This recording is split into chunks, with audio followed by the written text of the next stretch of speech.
গতি ফেরায় চাপ কমছে রিজার্ভে, হুন্ডি রোধে আরও কঠোর হওয়ার পরামর্শ। টানা তৃতীয় মেয়াদে ভারতের প্রধানমন্ত্রী হিসেবে নরেন্দ্র মোদীর শপথ আজ, পুরো নিরাপত্তার চাদরে নয়াদিল্লি। এবং বিশ্বকাপে ইংল্যান্ডের বিপক্ষে অস্ট্রেলিয়ার জয়, রাতে মুখোমুখি হচ্ছে চিরপ্রতিদ্বন্দ্বী ভারত পাকিস্তান।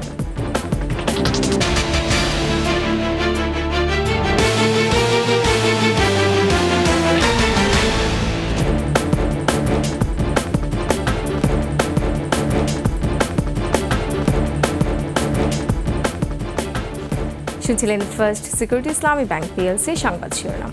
আমন্ত্রণ সকাল 9টার 21 সংবাদে, সাথে আছে আমি রোমান আমিন। দর্শক, 21 টেলিভিশনের সংবাদ একই সাথে সরাসরি দেখতে পাবেন আমাদের ফেসবুক পেজ www.facebook.com/2124 অনলাইনে। গতি ফিরেছে রেমিটেন্স প্রবাহে, বৈদেশিক মুদ্রা বিনিময় হার নির্ধারণের ক্রলিং প্যাগ পদ্ধতি চালুর সুফল পাচ্ছে দেশের অর্থনীতি, চাপ কমছে রিজার্ভে। গেল মাসে দেশের রেমিটেন্স এসেছে প্রায় 4 বছরের মধ্যে সর্বোচ্চ। অর্থনীতিবিদরা বলছেন, বিনিময় হারের বিদ্যমান নীতি ধরে রাখতে হবে, পাশাপাশি হুন্ডি রোধে সংশ্লিষ্টদের আরও কঠোর হওয়ার পরামর্শ দিচ্ছেন তারা। মেহেদী হাসানের রিপোর্ট। গেল মে মাসে দেশে রেমিটেন্স এসেছে $225 কোটি, যা গত বছরের একই সময়ের তুলনায় 32.35% বেশি। গত বছর মে মাসে রেমিটেন্স এসেছিল $170 কোটি। ডলার সংকটের কারণে যখন রিজার্ভ চাপে আছে, তখন রেমিটেন্স প্রবাহের এমন গতিশীলতাকে স্বস্তিকর বলা হচ্ছে। অর্থনীতিবিদরা বলছেন, বৈদেশিক মুদ্রা বিনিময় হার নির্ধারণে ক্রলিং প্যাগ পদ্ধতি চালু করায় ডলারের মূল্যমান বেড়েছে। প্রতি ডলারের দাম 110 টাকা থেকে উন্নীত হয়েছে 117 টাকায়। এতে ব্যাংকিং চ্যানেল এবং হুন্ডির মধ্যকার ব্যবধানও কমেছে, ফলে বৈধ পথে বাড়ছে রেমিটেন্স প্রবাহ। লাস্টে যেটা ক্রলিং যে এক্সচেঞ্জ রেটে চলে গেল, এটি একটি গুড সাইন। এতে করে কিন্তু ডলারের দাম 17 থেকে 18, 19, 20 টাকা কিন্তু এখন বাজারে। সুতরাং এই যে সুযোগটা, এই সুযোগটা কিন্তু রেমিটাররা এটা ব্যবহার করছে। একই সঙ্গে বাংলাদেশের একটা এক্সপেরিয়েন্স আছে যে সামনে কোনো উৎসবকে মানে উৎসবেরকে সামনে রেখে কিন্তু আমাদের যারা রেমিটেন্স যোদ্ধা আছে তারা কিন্তু ইনফ্লোটা বাড়িয়ে দেয়। বিদ্যমান নীতি ধরে রেখে হুন্ডি রোধে আরো কঠোর হওয়ার পরামর্শ অর্থনীতিবিদদের। এটাকে ধরে রাখতে হলে আমাদের ডলারের যে প্রাইসটা, এটাকে বাজারের উপর ছেড়ে দিতে হবে। তাহলে কিন্তু আমাদের বিশেষ করে প্রপার চ্যানেলে ডলার আসবে এবং ডলারের ইনফ্লোটা বাড়বে। আমাদের রিজার্ভের জন্য একটা বলবো যে মানে পজিটিভ দিক। এর আগে এক মাসে সর্বোচ্চ $260 কোটি রেমিটেন্স এসেছিল 2020 সালের জুলাইয়ে। মেহেদী হাসান, 21 টেলিভিশন, ঢাকা। টানা তৃতীয় মেয়াদে ভারতের প্রধানমন্ত্রী হিসেবে নরেন্দ্র মোদী শপথ নিচ্ছেন আজ। অনুষ্ঠান ঘিরে পুরো নয়াদিল্লিকে নিরাপত্তার চাদরে মুড়ে ফেলা হয়েছে। স্থানীয় সময় সন্ধ্যা 7:15 রাষ্ট্রপতি ভবন রায়সিনা হিলে এই শপথ অনুষ্ঠান হবে। রাষ্ট্রপতি দ্রৌপদী মুর্মু তাকে শপথ পড়াবেন। মোদীর পর মন্ত্রিসভার সদস্যরা শপথ নেবেন। অনুষ্ঠানে বিভিন্ন দেশের রাষ্ট্র ও সরকার প্রধান ছাড়াও অন্তত 8,000 অতিথি উপস্থিত থাকবেন। ইতিমধ্যেই দিল্লিতে জারি করা হয়েছে সর্বোচ্চ সতর্কতা। অনুষ্ঠানস্থল রাষ্ট্রপতি ভবনে 5 কোম্পানি, আধা সামরিক বাহিনীর জওয়ান ছাড়াও এনএসজি কমান্ডো, ড্রোন এবং স্নাইপার নিয়ে বহু স্তরের নিরাপত্তা ব্যবস্থা গড়ে তোলা হয়েছে। অনুষ্ঠান চলার সময় যে কোনো অপরাধমূলক বা সন্ত্রাসী হুমকি রোধ করতে দিল্লিতে নো ফ্লাই জোন ঘোষণা করা হয়েছে। এই বিধিনিষেধ 9 থেকে 10 জুন পর্যন্ত কার্যকর থাকবে। টি-20 বিশ্বকাপ প্রসঙ্গ।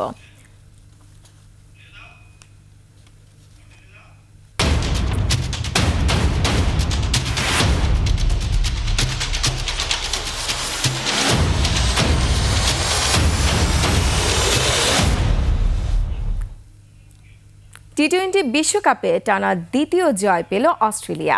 হাই ভোল্টেজ ম্যাচে বর্তমান চ্যাম্পিয়ন ইংল্যান্ডকে 36 রানে হারিয়েছে অজিরা। ওয়েস্ট ইন্ডিজের বার্বাডোজে টস হেরে আগে ব্যাট করে নির্ধারিত 20 ওভারে 7 উইকেটে 201 রান করে অস্ট্রেলিয়া। 2 অঙ্কের ঘরে রান করেছেন 7 জন ব্যাটার। হেড 18 বলে 34, ওয়ার্নার 16 বলে 39, মিচেল মার্শ 35 ও মার্কস স্টোইনিশ করেন 30 রান। বড় টার্গেটে শুরুটা ভালোই ছিল ইংলিশদের। প্রথম উইকেট জুটিতে 71 রান করেন ফিলিপ সল্ট ও জস বাটলার। এই জুটি ভাঙার পর জাম্পা কামিন্সদের নিয়ন্ত্রিত বোলিংয়ে সুবিধা করতে পারেনি ইংল্যান্ড। শেষ পর্যন্ত 6 উইকেট হারিয়ে 165 রান করে বাটলারের দল। বিশ্বকাপে আজ মুখোমুখি হচ্ছে চিরপ্রতিদ্বন্দ্বী ভারত পাকিস্তান। ব্যাট হাতে কোহলি নাকি বাবর, আর বোলিংয়ে আফ্রিদি না বুমরা।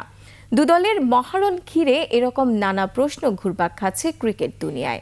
ভারত প্রথম ম্যাচ জিতে স্বস্তিতে থাকলেও পাকিস্তানের জন্য এটি টিকে থাকার লড়াই।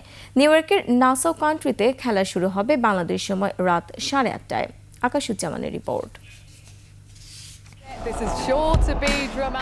India Pakistan blockbuster match. দুই চিরপ্রতিদ্বন্দ্বীর লড়াইয়ের উত্তাপ ছড়িয়ে পড়েছে সমর্থকদের মাঝে। দুদেশের রাজনৈতিক দ্বন্দ্বে এ উত্তাপের মাত্রা বেড়েছে বহুগুণে। দুদল সবশেষ মুখোমুখি হয়েছিল গত বছর ওয়ানডে বিশ্বকাপে। সেবার নিজেদের মাঠে বাবর রিজওয়ানদের কোনো সুযোগই দেয়নি টিম ইন্ডিয়া। 22 টি-20 বিশ্বকাপের ফলাফল একই। এবারও কি হারবে পাকিস্তান?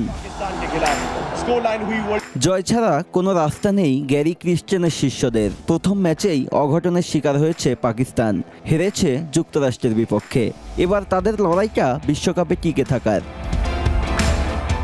তবে সমর্থকদের আশাহত করতে নারাজ পাকিস্তান। ভুল শুধরে স্বমহিমায় ফিরে আসার প্রত্যয় তাদের। এদিকে আত্মবিশ্বাসের তুঙ্গে টিম ইন্ডিয়া। দুর্দান্ত ফর্মে রয়েছে সবাই। দলে নেই কোনো ইনজুরি সমস্যা। চিরপ্রতিদ্বন্দ্বীদের বিপক্ষে জয় দিয়ে সুপার 8-এ একবার দিয়ে রাখার লক্ষ্য রোহিত শর্মার দলের। দুদলের মুখোমুখি লড়াইয়েও এগিয়ে ভারত। 12 দেখায় 8 জয়ের বিপরীতে হেরেছে মাত্র 3টি। এবারও একই ছন্দে থাকতে চায় টিম ইন্ডিয়া। আকাশুজ্জামান, 21 টেলিভিশন। নিচ্ছি বিরতি, সঙ্গেই থাকুন। শেষ ধাপের 19 উপজেলা পরিষদ নির্বাচনে ভোট গ্রহণ শুরু। সতর্ক অবস্থানে আইন শৃঙ্খলা রক্ষাকারী বাহিনী।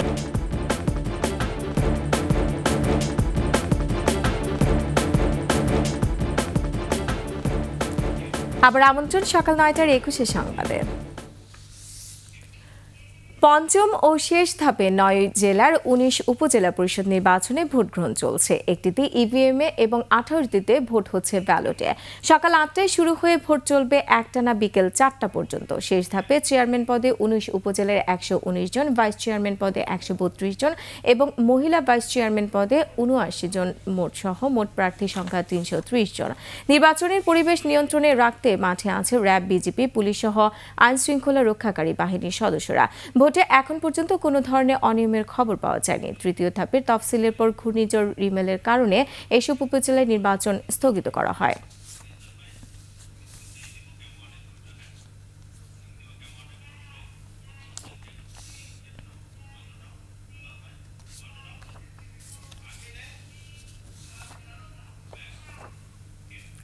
দর্শক, এই মুহূর্তে চোখ ফেরাবো খুলনায়। সেখানে আছেন আমাদের সহকর্মী মহেন্দ্রনাথ সেন। মহেন্দ্রনাথ সেন, আপনি ভোটের আমাদের খবর জানান। আপনার কাছে ভোটের এই মুহূর্তে কি কি খবর আছে আমাদের জানান।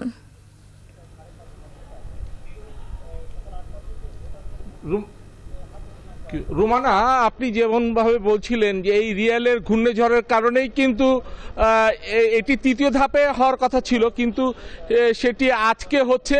এবং আপনাকে একটু জানিয়ে রাখতে চাই, খুলনার 3টি উপজেলাতে এই নির্বাচন হচ্ছে। সকাল 8টা থেকে শুরু হয়েছে। যতই দিন বাড়ছে, সময় বাড়ছে, ততই কিন্তু ভোটারদের সংখ্যা কিন্তু বাড়ছে। এই 3টি উপজেলায় 272টি ভোট কেন্দ্রে 6,83,489 জন ভোটার তাদের ভোটাধিকার প্রয়োগ করবে। আপনাকে আরেকটু জানিয়ে রাখতে চাই আইন শৃঙ্খলার পরিস্থিতির কথা। ইতিমধ্যে কিন্তু আমরা লক্ষ্য করেছি যে আইন শৃঙ্খলা কিন্তু কঠোরভাবে রয়েছে। ইতিমধ্যে জেলা প্রশাসক তিনি এই কেন্দ্রটি প্রদক্ষিণ করে গেলেন। এবং আপনাকে আরেকটু বলতে চাই যে এই 8টি বিজিবির প্লাটুন এই 3টি উপজেলায় কাজ করছে। এছাড়া 37টি নির্বাহী ম্যাজিস্ট্রেট ও জুডিশিয়াল ম্যাজিস্ট্রেট মাঠে রয়েছে। যেহেতু কয়রা উপকূলীয় অঞ্চল, সেই উপকূলীয় অঞ্চলে কিন্তু চারিপাশে কোস্টগার্ড তারাও কিন্তু কাজ করছে। তাছাড়া ট্র্যাকিং ফোর্স হিসাবে র্যাব এবং নৌ পুলিশ, এছাড়া র্যাবও কিন্তু কাজ করছে। সব মিলিয়ে কিন্তু এখনো পর্যন্ত নির্বাচনের পরিবেশ ভালো। আমরা ভোটারদের কাছে জানতে চেয়েছিলাম যে ভোটের পরিবেশ সম্পর্কে, তারা কিন্তু বলেছে যে এবারে ভোটটি সুন্দর এবং শান্তিপূর্ণভাবে হচ্ছে। এই ছিল আমার কাছে খুলনা থেকে সর্বশেষ সংবাদ। মহেন্দ্রনাথ, আপনাকে ধন্যবাদ। দর্শক, খুলনা থেকে উপজেলা পরিষদ নির্বাচনের ভোটের খবর জানাচ্ছিলেন আমাদের সহকর্মী মহেন্দ্রনাথ সেন। চলে যাচ্ছে অন্যান্য প্রসঙ্গে। মাত্র 4 মিটার দৈর্ঘ্যের একটি কালভার্ট নির্মাণের কাজ শেষ হয়নি 1.5 মাসেও। ফলে ময়মনসিংহ শহরবাসীর দুর্ভোগের বড় কারণ হয়ে দাঁড়িয়েছে এটি। নগরীর ব্যস্ততম চরপাড়া মোড়ের কাছের সড়কে নির্মাণাধীন কালভার্টটির কাজ ঈদের আগে শেষ করার দাবি নগরবাসীর। সড়ক ও জনপথ কর্মকর্তারা বলছেন, দ্রুত কাজ শেষ করার জন্য ঠিকাদারি প্রতিষ্ঠানকে নির্দেশ দেওয়া হয়েছে। ময়মনসিংহ বিভাগীয় প্রতিনিধি আতাউর রহমান জুয়েলের তথ্য চিত্রে আরো জানাচ্ছেন সমর ইসলাম। সড়ক ও জনপথ বিভাগের কার্যাদেশ পেয়ে মেসার্স পাপন এন্টারপ্রাইজ নগরীর চরপাড়ার কাছের সড়কে 1,04,00,000 টাকা ব্যয়ে 4 মিটার দৈর্ঘ্যের এই কালভার্ট নির্মাণ শুরু করে গত 18 এপ্রিল। 1.5 মাস পার হলেও শেষ হয়নি কাজ। প্রকল্পের দুপাশে দীর্ঘ যানজটের সৃষ্টি হচ্ছে। দুর্ভোগ পোহাতে হচ্ছে নগরবাসীকে। পাশেই মেডিকেল কলেজ হাসপাতালে সময় মতো রোগী নিয়ে যাওয়া যাচ্ছে না। দীর্ঘতিতে কাজের কোনো অগ্রগতি নাই। রাষ্ট্রের সামনে ঈদ আসতেছে, মানুষের ভোগান্তির কোনো শেষ নেই। গাড়ির দাম বেশি, মানুষের ভোগান্তি বেশি হবে। দূর দূরান্ত ঢাকা থেকে লোকজন আসবে, আসা যাওয়ার সমস্যা হয়, টাইম মতো যাওয়া যায় না কোনো জায়গায়, সময় অপচয় হয়, নষ্ট হয়। তাড়াতাড়ি করে দিলে তো অনেক ভালো হইতো আমাদের জন্য। চরম ভোগান্তি হচ্ছে, স্কুলে যাইতে পারতেছে না, কলেজে যেতে পারতেছে না, সময় মতো যাইতে পারতেছে না। নগরবাসীর সাথে দুর্ভোগে পড়েছেন যানবাহন চালকরাও। দ্রুত কাজ শেষ করার দাবি তাদের। দীর্ঘদিন যাবৎ কাজ চলতেছে, কাজ শেষ হয় নাই, আমাদের ভোগান্তিতে আছে, বিরাট ভোগান্তিতে আছে। যানজট বেশি বাড়ছে, তারপরে আপনার অনেকক্ষণ একবার উমরতে সারে, একবার এমরত থেকে সারে, এরকম আমাদের ভোগান্তি হইতেছে, অনেক ভোগান্তি হইতেছে এই ব্রিজটার কারণে। রাস্তা দ্রুত কাজ শেষ হলে তো আমরা তো ভালো চলতে পারবো আর কি। সড়ক ও জনপথ বিভাগ বলছে, ঈদের আগে নির্মাণ কাজ শেষ করার জন্য ঠিকাদারি প্রতিষ্ঠানকে নির্দেশ দেওয়া হয়েছে। ঈদুল আজহা উপলক্ষে আমাদের ট্রাফিক ভলিউম বাড়বে আশা করা যায়। তো তার আগে যাতে দুর্ভোগ বৃদ্ধি না পায়, সেই ক্ষেত্রে দ্রুত যাতে শেষ করতে পারে, এই জন্য আমরা চেষ্টা করে যাচ্ছি। এবং পাশাপাশি আমরা ঠিকাদারকে আমরা নির্দেশনা প্রদান করেছি যাতে তারা কিছু অতিরিক্ত লোক বল দিয়ে এখানে যান চলাচলে একটু সহায়তা করে আর কি। ঈদের ব্যস্ততা শুরুর আগেই কালভার্টের নির্মাণ কাজ শেষ না হলে দুর্ভোগ বাড়ার শঙ্কা ময়মনসিংহ নগরবাসীর। সমর ইসলাম, 21 টেলিভিশন। এবারে বিকাশ ঈদ কেনাকাটা।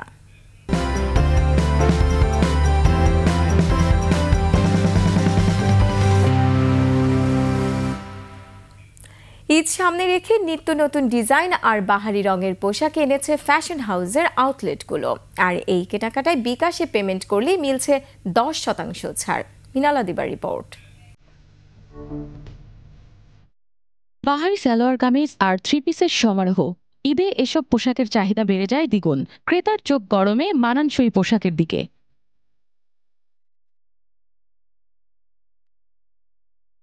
ঈদ সামনে রেখে নতুন নতুন ডিজাইনের পোশাকের মেলা সাজিয়েছে রক্সিস কালেকশন। যমুনা ফিউচার পার্কের আউটলেটে আছে নারীদের বাহারি সব ডিজাইনের পোশাক। এখানে আছে ভারতীয় ও পাকিস্তানি কালেকশন, খাদ্যি, গাডোয়াল, কাতান, মাদুরাই শাড়ি এবং শারারা, ঘারারা, আলিয়া কাট, নায়রা কাট, দিল্লি বুটিক্স, জয়পুরি 3 পিসের বিশাল সংগ্রহ।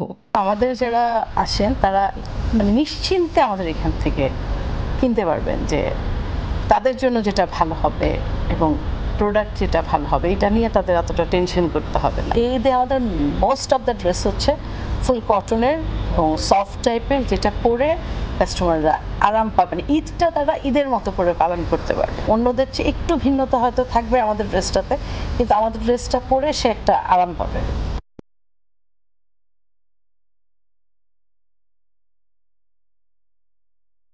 অনলাইন ব্যাংকিং প্রতিষ্ঠান বিকাশের মাধ্যমে এখানে কেনাকাটা করলেই 10% ফ্ল্যাট ছাড় পাচ্ছেন ক্রেতারা।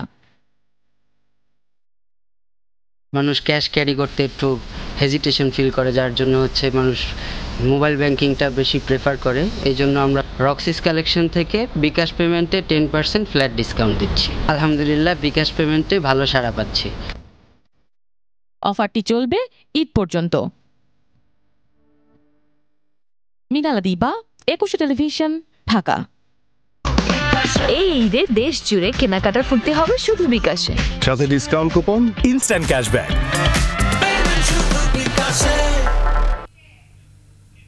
আবার নিচ্ছি সংবাদ বিরতি, যখন ফিরছি তখন অন্যান্য খবরের সঙ্গে আরো থাকবে। আন্তর্জাতিক প্রীতি ম্যাচে নর্দার্ন আয়ারল্যান্ডকে 5-1 গোলে হারল স্পেন। অন্য ম্যাচে পর্তুগালের বিপক্ষে ক্রোয়েশিয়ার জয়। আর এরই সাথে শেষ করছি সকাল 9টার 21 সংবাদ। যাবার আগে ফার্স্ট সিকিউরিটি ইসলামী ব্যাংক পিএলসি সংবাদ শিরোনামগুলো আরও একবার। রেমিটেন্সে গতি ফেরায় চাপ কমছে রিজার্ভে, হুন্ডি রোধে আরও কঠোর হওয়ার পরামর্শ। টানা তৃতীয় মেয়াদে ভারতের প্রধানমন্ত্রী হিসেবে নরেন্দ্র মোদীর শপথ আজ পুরো নিরাপত্তার চাদরে নয়াদিল্লি। এবং বিশ্বকাপে ইংল্যান্ডের বিপক্ষে অস্ট্রেলিয়ার জয়, রাতে মুখোমুখি হচ্ছে চিরপ্রতিদ্বন্দ্বী ভারত পাকিস্তান।